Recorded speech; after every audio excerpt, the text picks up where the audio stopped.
Greetings fellow Decepticons, Sandblaster1987 here, continuing my Transformers reviews with Hunt for the Decepticons, Toys R Us exclusive, 2-pack, Deluxe, Bludgeon.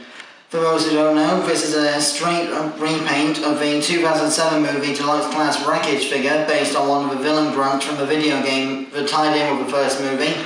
He wasn't in the movie, but he was in the video game, I think, so that's where the original toy came from. And then it was redone as the inner robot, the green and brown tank form of the G1 Pretender Bludgeon in the movie universe, with the other tank Bludgeon, the Hunt for the Decepticons Voyager, being the Pretender shell variation. This figure was originally part of a 2-pack against the Autobot Whirl, who was in this case a blue repaint of the Evac new head retool of Movie 1 Blackout.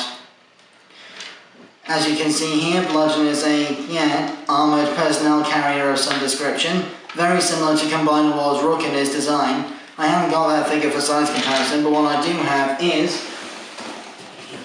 Revenge of the Fallen Deluxe Class Ravage in his beast mode here. As you can see, Ravage's beast mode is a lot bigger than Bludgeon's vehicle mode, but they are still basically the same price point. I'll get back to Ravage in another review later on this month. So, to transform Bludgeon, first what you want to do is unpeg this back flap here, like so. Open that up. Then disconnect all of the tabs and hinges in here. And bring this up, like so. Flip these panels out and remove the swords, like so. Inbuilt weapon storage. The ends of the hinges here look like gun barrels so as to appear like a proper part of a vehicle weaponry. Just remove those pieces.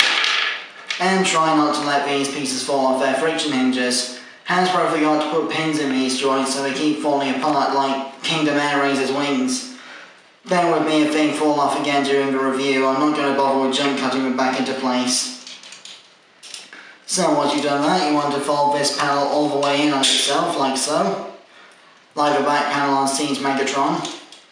Then what you want to do next is unfold the legs like so. Flip up the feet and split the legs at the knees. Then come to the underside. Untab the front wheels from the underside. Fold the arms down. And bring out the shoulders like so.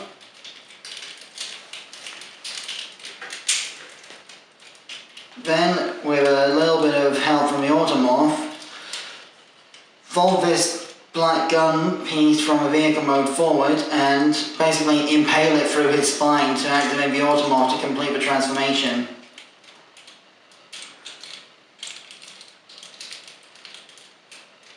Like so. This brings the shoulder panels back and the chest plate forward, revealing the head and a giant purple translucent Movie 1 Swindle style stomach cannon. So, this is Bludgeon in its robot mode. I don't currently have the Voyager for comparison between the inner robot and the Pretender shell variants of the character, but of course I've got Ravage with me, so I'll show off that review size comparison in a moment. Just give me a sec to put this piece of armour back on.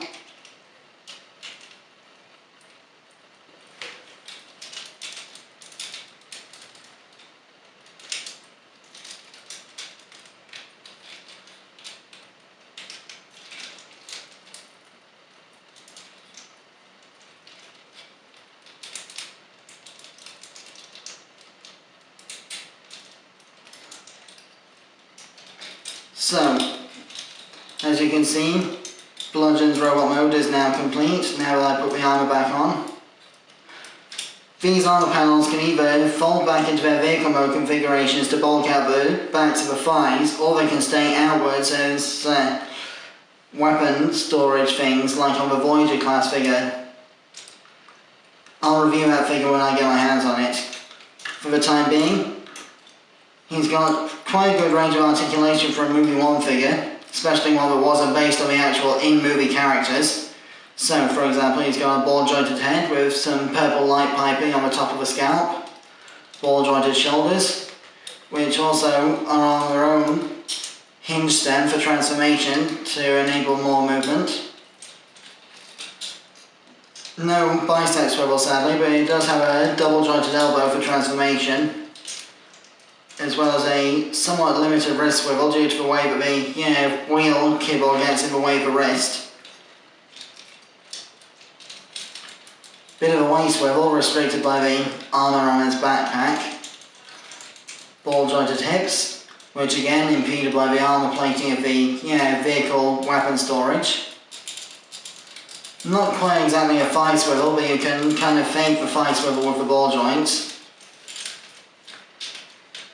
Needs to go both ways for transformation purposes to give them that digitigrade look that all the movie Decepticons had. And ball jointed ankles, which are normally for pointing the toes for transformation into vehicle mode and such like so. For size comparison, here is Bludgeon once again with Revenge of the Fallen Deluxe Ravage. They're almost to the kind of scale of He-Man and Battlecat, except of course Ravage would have to be a Voyager class for that to be in scale enough for Bludgeon to ride on him. Now for weapon accessories, you've got these two spring-loaded weapons like so. There's a tiny switch on the underside and they flick open like so. Bludgeon can either wield these individually or, like Dark of the Moon Deluxe Starscream's weapons, they can combine like so into a double-bladed weapon that few Adams once referred to as the Darth Maul steak knife. These massive posts on here allow the weapon in either individual or double-bladed form to plug in either on these ports on the underside of Bludgeon's forearms for the individual blades, or onto the hubcaps of his wheels for the double-bladed weapon, so you can give it a spinning attack kind of thing. Like, Voyager Blackout, arm-mounted rotor blade weapon, or movie Barricade spinning wheel spikes. So if I separate this weapon once again into its individual form, then I can arm up Bludgeon with his individual weapons like so.